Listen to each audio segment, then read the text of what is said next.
al emitir comentarios en torno a los 30 años del Tratado de Libre Comercio salinista y la pobreza, la narcodiputada Berenice Juárez Navarrete, del Narco Partido Acción Nacional, señaló desde sus delirios que México está en un estado de disque indefensión, porque según ella, quien lo dirige está perdido en un país construido con mentiras y falsos datos, que menosprecia el dolor de las y los ciudadanos que no aguantan el cobro de derecho de piso, el cual acusó sin pruebas que ha llegado a los medicamentos y con la corrupción de una mega farmacia vacía. Finalizó su perorata llena de mentiras dictadas por su amo Claudio X González. Tras escuchar la sarta de mentiras de otra gata del señor X, Aleida Alavés Ruiz, diputada de Morena, le respondió contundente que el Tratado de Libre Comercio salinista generó las 18 familias más ricas del país, con más de 180,000 millones de dólares, y no fue capaz de reducir la pobreza a menos del 40%. En cambio, el TEMEC de AMLO logró, en la época de la transformación, bajarla a 36%, porque es un acuerdo respetuoso, alternativo, con regulación, y se hace este balance en el contexto actual de estabilidad económica y macroeconómica, con un peso fortalecido y mayor inversión extranjera directa, como nunca sucedió en la historia del país, concluyó tajante. Veamos enseguida cómo otra gata del lambón Claudio X González y Narco Cortés es humillada por Aleida Alavés por atacar los logros históricos del TEMEC de AMLO, como le mandan sus padrotes. Tiene ahora el uso de la palabra para rectificación de hechos la diputada Berenice Juárez Navarrete del Partido Acción Nacional, hasta por 2 minutos, a nombre del grupo parlamentario del PAN y del Grupo Plural.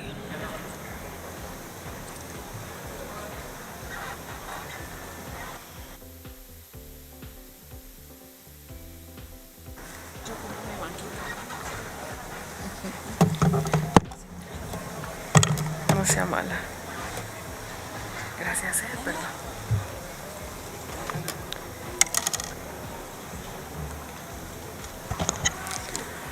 Con su venia, presidenta. Adelante, diputada.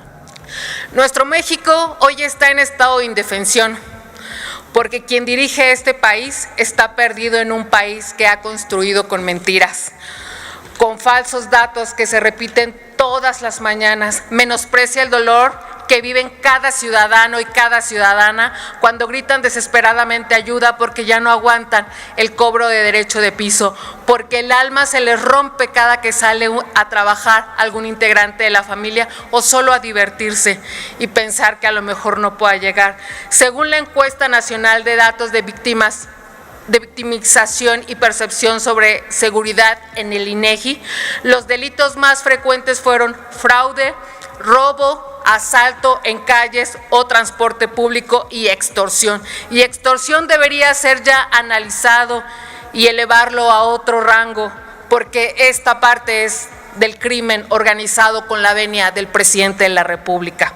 Además, se estimó que 10.5 millones de hogares tuvieron al menos uno de sus integrantes víctima de delito, es decir, que de cada 10 mexicanos, 3 están viviendo esta situación. Hoy el derecho de piso llega a los medicamentos y con la corrupción de su megafarmacia vacía.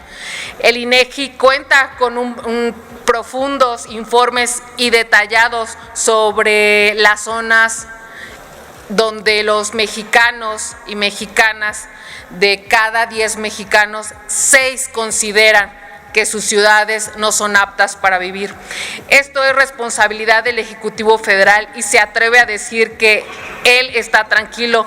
¿Cómo se puede tener un gobierno tranquilo con una población intranquila totalmente? No es posible que en Michoacán cierren negocios porque les queman, porque no han podido pagar el derecho de piso, y no solo el derecho de piso, sino el simple paso.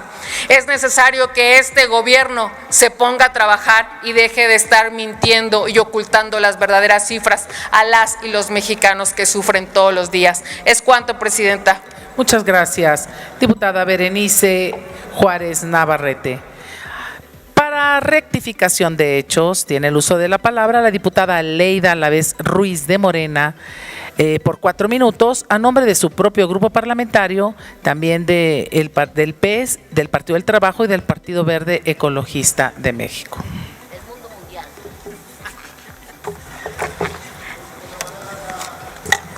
Con su venia, presidenta. Adelante, diputada. Un tratado de libre comercio, ¿para qué? Un TEMEC, ¿para qué?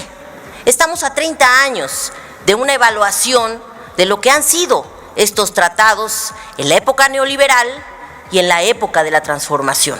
En la época neoliberal, ¿qué tenemos?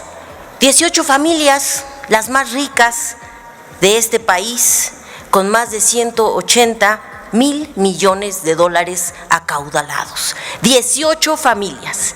Y nunca pudieron en ese lapso disminuir la pobreza de menos del 40%. En cambio, en la época de la transformación, disminuimos la pobreza y con datos del Coneval al 36.3%.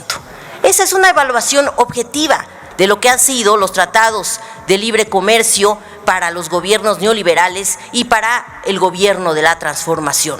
Con contundencia lo decimos, nosotros queremos un desarrollo del país, un libre intercambio de mercancías, pero sí con prácticas regulatorias, con intercambio de conocimiento, con innovación, con reducción de la pobreza para el desarrollo de México, no para acaudalar a unas cuantas familias cuando permitieron, por ejemplo, en la época de la desregulación de la minería, que se dieran concesiones mineras sin siquiera consultar a las comunidades indígenas si estaban de acuerdo en la explotación de sus tierras. Eso hicieron durante su entendimiento de tratado de libre comercio, dejar hacer y dejar pasar al por mayor, sin la intervención del Estado, sin que hubiera siquiera regalías a nuestro país por la explotación de los recursos que hacían de las comunidades que nunca consultaron, que se dicen respetar, pero que cuando se trata del uso de sus tierras nunca hubo una consulta para este otorgamiento de concesiones que engordaron solo a 18 familias. Por eso es muy oportuno hacer un balance de un tratado de libre comercio que ahora, con un contexto general de la estabilidad económica, macroeconómica que vive el país, con un peso fortalecido, con una inversión extranjera directa como nunca, y no es producto de un gobierno estatal, es producto de todo el gobierno federal activando esta inversión extranjera, disminuyendo el riesgo país para que México sea una alternativa de inversión en diferentes rubros del conocimiento, de la tecnología, pero sí con regulación. Esa es la gran diferencia entre lo que hace el gobierno de la transformación con un tratado de comercio respetuoso, alternativo y que disminuye la pobreza, a un tratado de libre comercio que nos impusieron solo, insisto, para engordar a unas cuantas familias. Y déjenme decirles, para aquellos que cuestionan nuestras reformas eléctricas, que, insisto, senadora, no las han leído ni las leerán. No quieren, no pueden y además no les da para entender que lo que intentamos con esta reforma eléctrica fue darle más soberanía eléctrica a nuestro país, regular desde el Estado la entrega de la producción de luz. Ustedes se las dieron a las empresas, siempre ha sido su visión, engordarse desde el dinero del erario. Eso es lo que han promovido siempre.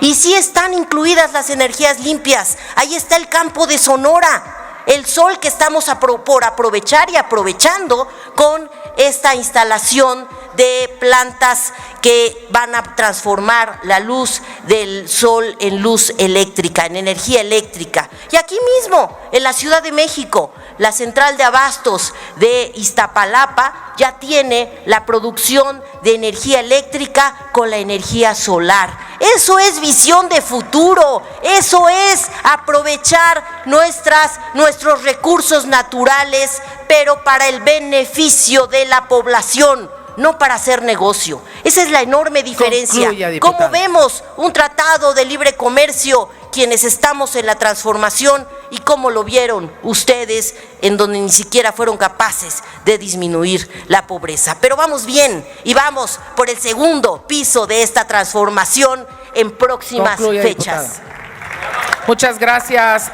diputada Aleida Alavés Ruiz. Dale en me gusta, suscríbete, activa la campanita y compártelo para que más gente lo vea.